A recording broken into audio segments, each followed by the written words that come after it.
Welcome back, my friends, to the show that never ends. And a funny old day today.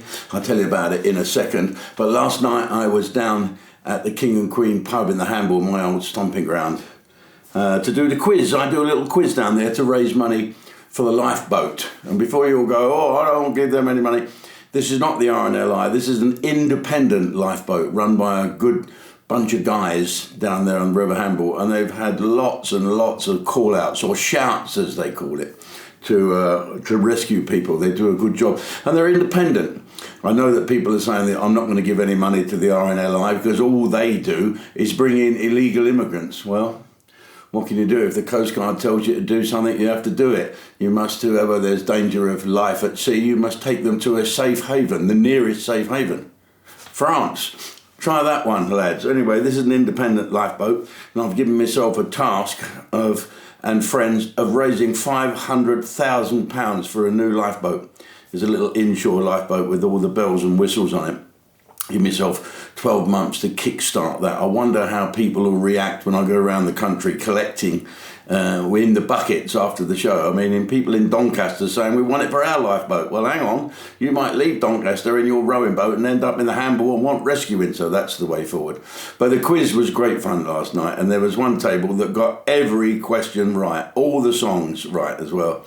Cheating buggers. So it did make me laugh, the length people go to cheat. What I did mention last night, we got a huge laugh, and I'll mention it here now. All this stuff about Prince Andrew. Once one starts, everyone starts. Now, this girl who's passed away has now got a book coming out. And they're grassing up all this, that, not grassing up, that's terrible. They're exposing what had happened. And the man who wrote the book said, Prince Andrew should be stripped of his head, stripped of everything. I thought, though, that Prince Andrew gave this girl an undisclosed lump sum, said to be about 12 million, for her not to say anything, to say this is the end of the matter. So they lied, really. What is going on? What do they want to do with Prince Andrew? I've met Prince Andrew. He's all right. He can be a little bit stuffy. He doesn't drink. Takes himself a bit serious. But, he's a Falklands veteran.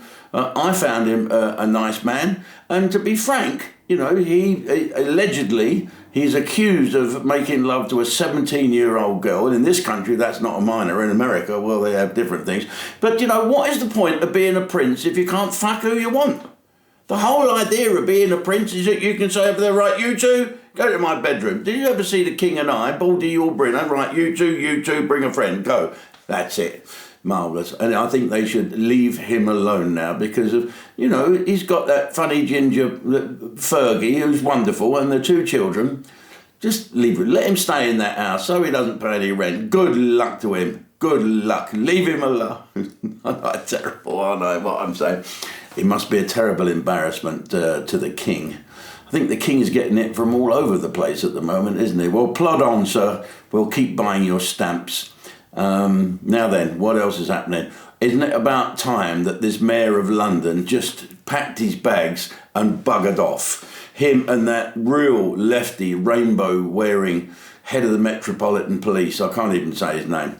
Why don't they just get their act together and admit, yes, there were grooming gangs here. Why are they Pakistani grooming gangs? Why are they called Pakistani grooming gangs?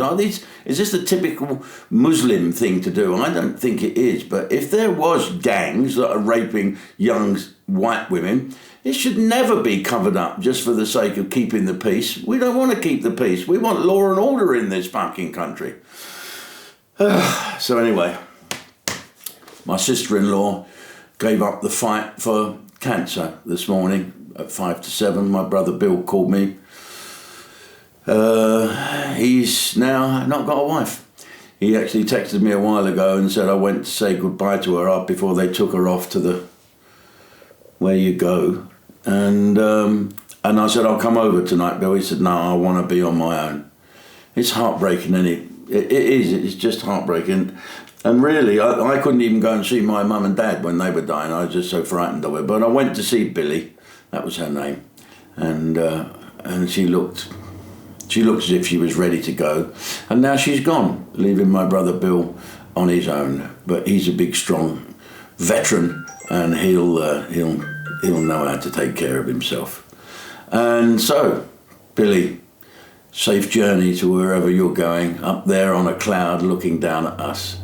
And we'll leave it at that. Okay. If you want to go over to Ustream, it will be on later, a full-blown version of this. And we'll take no prisoners. And we'll also talk about, well, there's no chocolate in chocolate bars. It's a fucking day I'm having. Ustream Plus is coming to your screens, free for annual subscribers and lifetime members.